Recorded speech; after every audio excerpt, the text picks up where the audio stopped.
और यहाँ से सीधे प्रयागराज का रुख कर लेते हैं। सीएम योगी आदित्यनाथ संबोधित कर रहे हैं। प्रयागराज की इस धरती पर आता है। रात में बार और बेंच के इस बेहतर समन्वय के कार्यक्रम को बार एसोसिएशन के इस मंच के माध्यम से देख रहा हूं।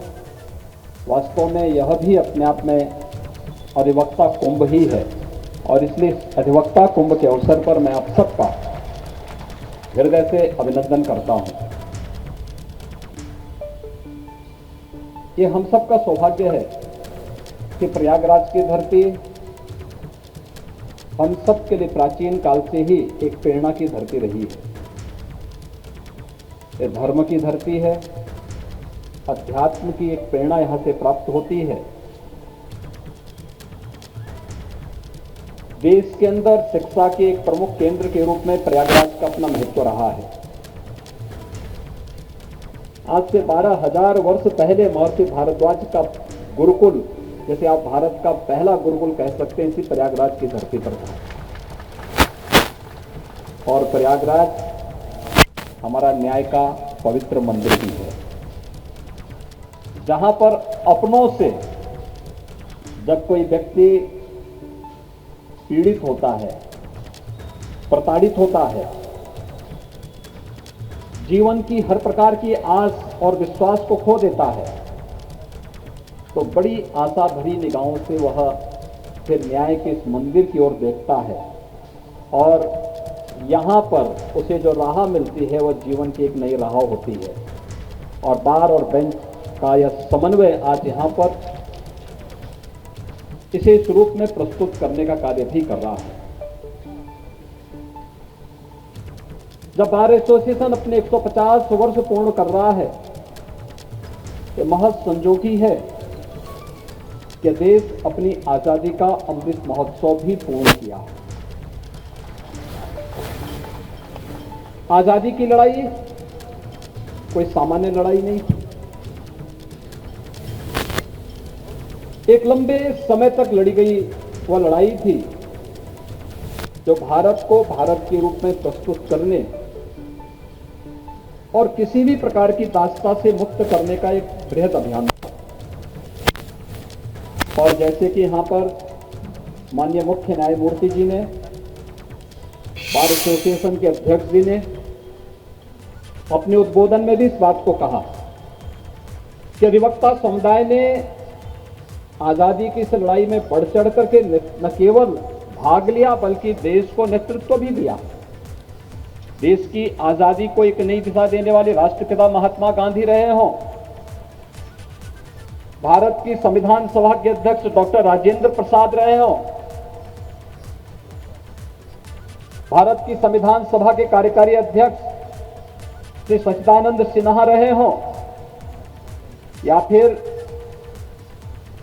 देश के संविधान को एक स्वरूप देने वाले उसकी शिल्पी के रूप में बाबा साहब डॉक्टर भीमराव अंबेडकर रहे हों, देश के प्रथम प्रधानमंत्री पंडित जवाहरलाल नेहरू रहे हो, या देश के प्रथम उप प्रधानमंत्री और गृह मंत्री के रूप में सरदार वल्लभ भाई पटेल रहे हो, देश का हर वह स्वतंत्रता संग्राम सेनानी जिसने उस कालखंड में जुल्म की परवाह के बगैर लगातार देश की आजादी के लिए लड़ता रहा, जूझता रहा, उसमें अधिवक्ता समुदाय अग्रणी भूमिका में था और अपनी इस पुरातन पहचान को एक बार फिर से आगे ले जाने की आवश्यकता है। और इसमें तो इलाहाबाद हाईकोर्ट की तो अपनी बहुत महत्वपूर्ण भूमिका रही है। हर एक क्षेत्र में इलाहाबाद हाईकोर्ट ने देश को नेतृत्व दिया है। जब पिछले दिनों मैं देख रहा था दिल्ली में चीफ मिनिस्टर्स और चीफ जस्टिसेस की एक बैठक थी, देश के अंदर लोक अदालत के परिणाम क्या हैं जब ये आ रहा था तो पूरे देश के अंदर जितने मुकदमों का निस्तारण हुआ था उनमें से आधे से अधिक अकेले उत्तर प्रदेश से थे। यानी उत्तर प्रदेश कौन सा ऐसा क्षेत्र था जिसमें उसने नेतृत्व न दिया हो। और आज फिर उस भूमिका के साथ उत्तर प्रदेश जाना जा रहा है, लेकिन ये एक सामूहिकता का प्रयास है। मेरे पास ओझा जी जब आए थे कि हमारी बार का 150 वर्ष पूर्ण होने जा रहा है, हम एक कार्यक्रम आयोजित कर रहे हैं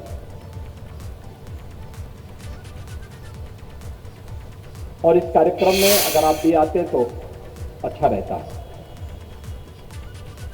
मैंने कहा ये कार्यक्रम ये बताइए केवल बार का ही है या इसमें बेंच भी है?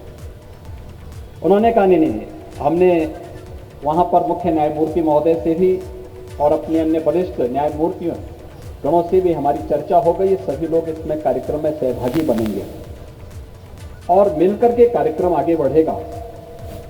तो मैंने कहा मैं जरूर इसमें प्रयास करूंगा मैं भी आने का, और मुझे प्रसन्नता है कि आज ये कार्यक्रम यहाँ पर मिलकर के अपने गौरवपूर्ण 150 वर्षों की यात्रा के अवलोकन का एक अवसर हमें प्रदान कर रहा है। इन 150 वर्षों में हमने क्या पाया और क्या खोया है, इसमें जरूर चिंतन होना चाहिए। हम सबको इसमें मनन करना चाहिए, क्योंकि देश जब अपनी आजादी का अमृत महोत्सव मना रहा है, आजादी के अमृत महोत्सव के इस कालखंड में भारत ने क्या पाया क्या खोया, इन सब पर चिंतन हुआ। और जब अमृत काल में भारत प्रवेश किया तो 2 उपलब्धियां भारत के साथ तत्काल लगी हैं। एक, भारत उस ब्रिटेन को पिछाड़ करके, जिस ब्रिटेन ने 200 वर्षों तक भारत पे शासन किया था, उसे पछाड़ करके दुनिया की 5वीं बड़ी अर्थव्यवस्था। एबीपी गंगा, खबर आपकी, जुबान आपकी।